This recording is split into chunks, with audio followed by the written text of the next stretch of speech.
నా బిడ్డాలంటోడు కాదయ్యా, దొంగతనం చెయ్యలేదయ్యా. కన్ను కడుపు కాలిపోతుందయ్యా, కాలిపోతుందయ్యా. దొంగతనం చేయలేదు సార్. ఆ అమ్మాయి కోసమే సార్ వెళ్ళాడు. ప్లీజ్ వాడిని వదిలేయండి సార్.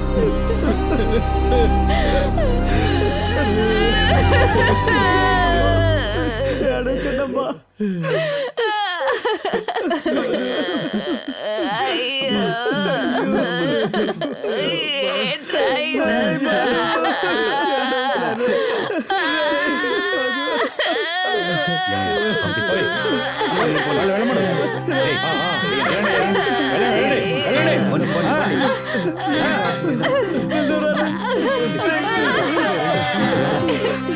మీరు బాగుండాలయ్యా.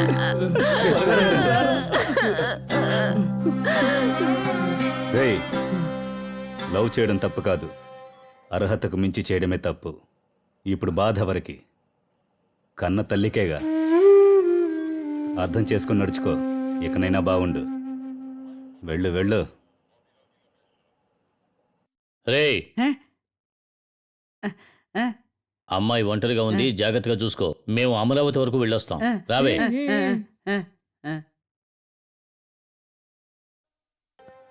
ఏంటి బంగారం? నాకేం జరుగుతుందో అర్థం కావట్లేదు బావా. నాకు మధు కావాలి. ఏడవకురా, ఆ మధుగడు బయటకు వస్తాడు. మీ ఇద్దరిని కలిపే బాధ్యత నాది. చూడు, కళ్ళు ఎర్రగా ఉన్నాయి. ఏడవకే. భోంచేసావా? తిన్నావా లేదా? లేదు. రేయ్, వెళ్ళి అన్నం తీసుకున్నా. కూర్చో.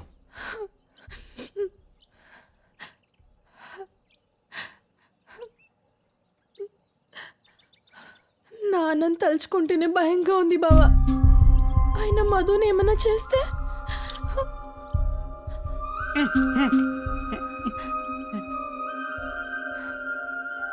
నువ్వు భయపడకు, నాతో నేను మాట్లాడతాను. అను.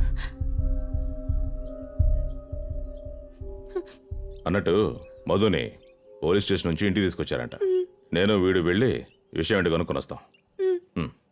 దా తిను. ఎవరయ్యా అమ్మాయి?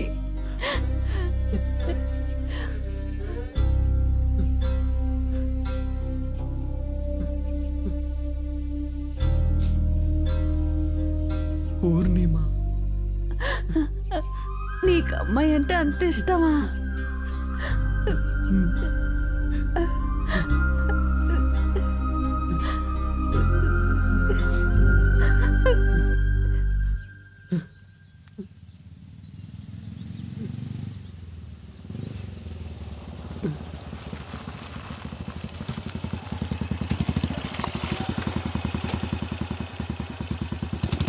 చాలయ్యా, ఇప్పటిదాకా చేసింది చాలు.